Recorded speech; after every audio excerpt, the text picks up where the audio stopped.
you're on your knees. Melissa turning on the camera there. So good morning, everybody. Good morning.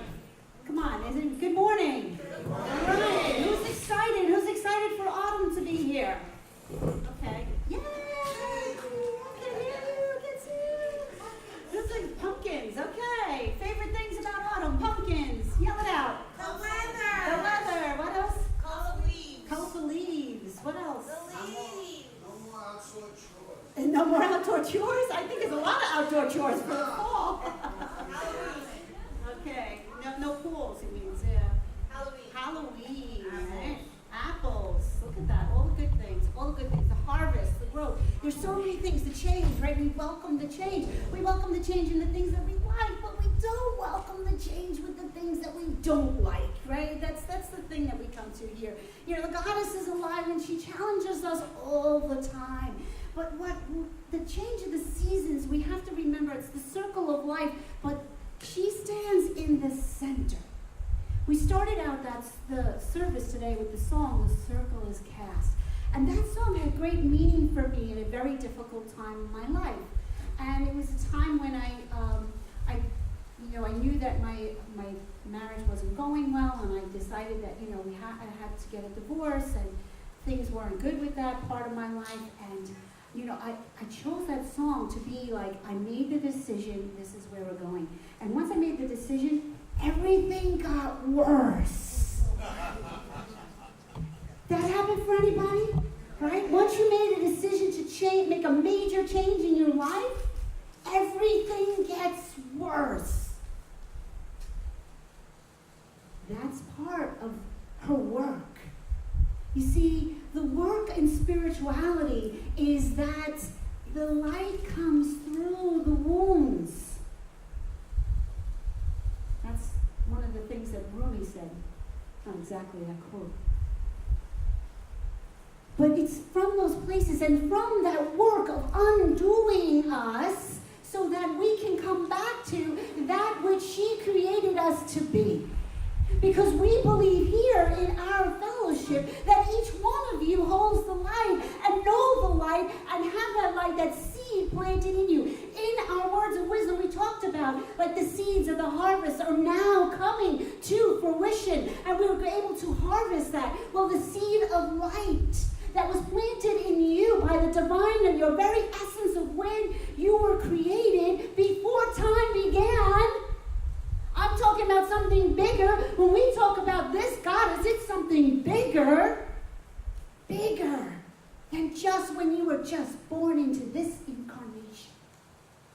But that seed of light that is eternal, that has been planted there, that this season is a time where we're called again in a deeper, newer way to awaken to that light, to harvest that goodness, that grace, that energy that is within you, and to live within that, and to be an example of that for everyone that you come in contact with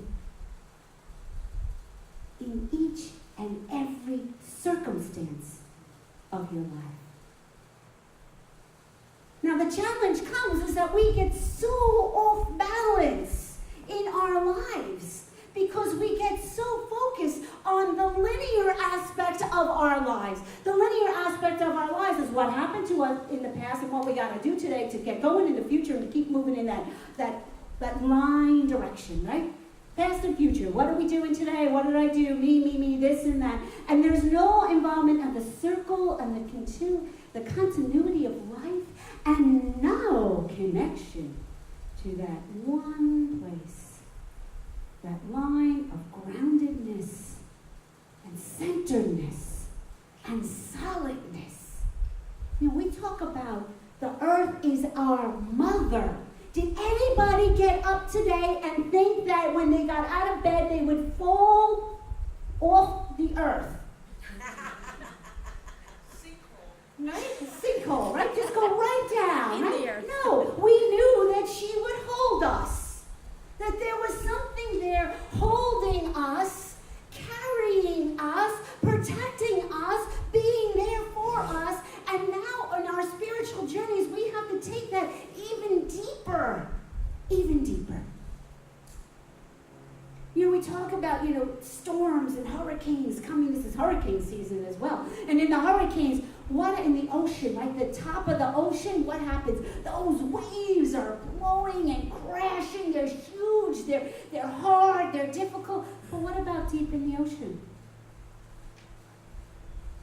Still. Calm. Certain.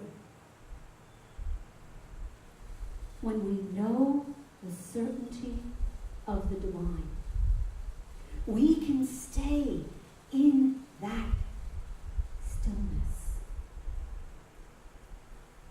grounded, calm, connected. And when we do that, our life experiences open up to us and they change. Yes, she changes everything. And we have to be open to that change because a lot of us, we don't like that change. Even that, I thought that things would get better when I made a decision in my life to change. And they were getting worse. Worse than you would not believe. It got worse. But I kept singing the song, The Circle is Cast. Kept remembering that all around me there is grace. That if I stay in the center, as I sang that song, I kept saying, stay in the center. And it will all be okay. Now the world wants us to come up to the surface, right? And to get trashed around by the storm that is occurring in our lives. And sometimes, it beckons us to come up to the surface for the good things, right? We got a lot of good stuff going on. So let's get caught up in the good stuff of life. And even the good stuff of life, sometimes, or most of the time, for me actually, doesn't turn out the way I want it to turn out.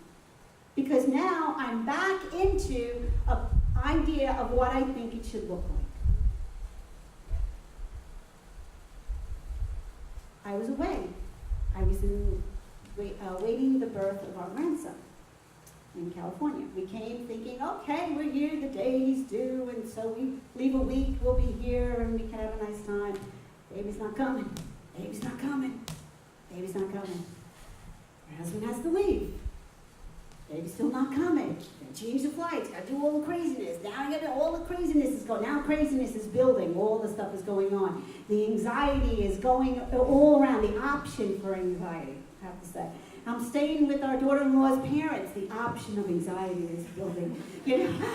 Her sister has to leave now. The option of anxiety is building. And all the different things. And now all the things are coming on. Oh, it's 9/11. No baby's being born by me in 9/11. Poor mother's holding her legs together. It's like it's just not happening. All this stuff and just the option for anxiety is going along. And I'm still staying. I'm praying my heart out, and but I'm feeling a sense of, in the Course in Miracles, it has the manual for teachers. In the manual for teachers, it has the characteristics of a teacher of God. And one of the characteristics of a teacher of God is patience. And it says in that first line about patience, it says, those who are certain can wait. And wait without anxiety.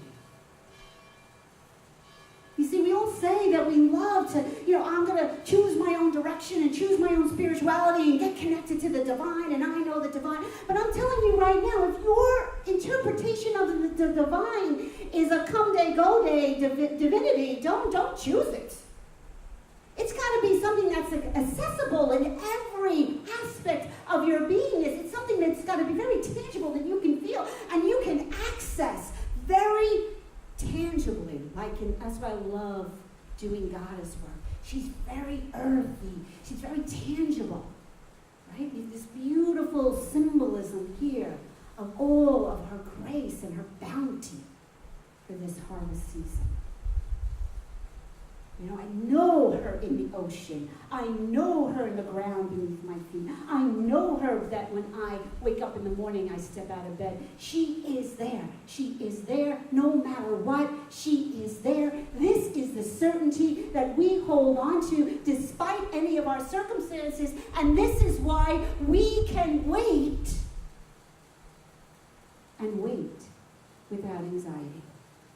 Now, if we're finding ourselves with anxiety and we want to be spiritual people, we can throw ourselves off the boat again, and allow ourselves to trash around in the water and beat ourselves up with, I'm having anxiety and I'm supposed to be a spiritual person, and what about all the spiritual practices I've been doing and what's going on with me? And we can get caught up in that anytime we want to. But the beauty of having fellowship is we can come back and we can be reminded, wake up! Not the truth, sorry.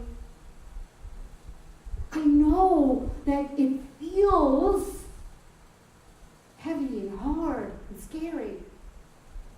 Not the truth. Not the truth. And so we waited, and finally little Leo was born. Right? Then I had this chance to hold him. And a friend of mine was asking, she said, oh, wasn't it so exciting that you got to hold your son's son, and it's like a continuation of you and I was like, oh no. I don't want to think that, we're stuck in bodies and this is about DNA spreading. I know you love me, but you don't want my DNA spread around. It was a combination of joy and sadness. Joy and sadness. A complete feeling of the completion and knowing that this child will never be anybody's but himself. That's where the sadness comes in. The joy comes in as it's just so cool. And I instantaneously remembered holding his father the same exact way. And then there was a flash in my mind of my mother holding me the same way, and her mother holding her the same way, and mothers all over the world holding each child the same way, and 14 other children born in that hospital the same day, all being held the same way, and all of us. I couldn't stop going around all day that day, looking at every person as that little child being held. And I said, oh my God, guys, how deeply does this mother of us all love us? How tenderly she holds us, no matter what. How sincerely beautiful is this grace that is given to us. And then my prayer was, please let me never forget. Because what a pain to offer a mother to say, I don't need you. I don't need you. I get out of my own bed and I'll fly. I'll do it my way. Push you aside. And that's what we do over and over again to the divine. When we do not allow the cycle of life to be embraced in our existence. And so again, we come together in fellowship, we come together in the change of the season, and we come together to get shook up a little bit. I'm glad to be back from LA. Every day is the same. I guess they don't have the seasons like us. I love this seasonal change. It helps me wake up. It helps me wake up to see. We're going to see, I know I've seen already the change in the trees. All of that reminder, all those leaves, they change color, they become very brilliant, they remind us of all of the great stuff that goes on in our life, and then they fall to the ground to remind us, no matter how good, no matter how wonderful, let it go, let it go, let it go. There is a time for everything, a season for everything. Do not grasp on, because in the grasping we forget the grace. And you are too important to forget the grace of the divine. And the divine is too amazing and too wonderful to allow its love to be treated so poorly by not allowing ourselves to be loved and uplifted and carried by her. Now, it's my belief that she'll carry us no matter what. We have to ride through the storm, or we can stay on the top and be tossed around, or go deep and remember the stillness with it. This is a season of reflection. This is a season of going within. It's a season to face your fears. Let's do it together as one. And so it is.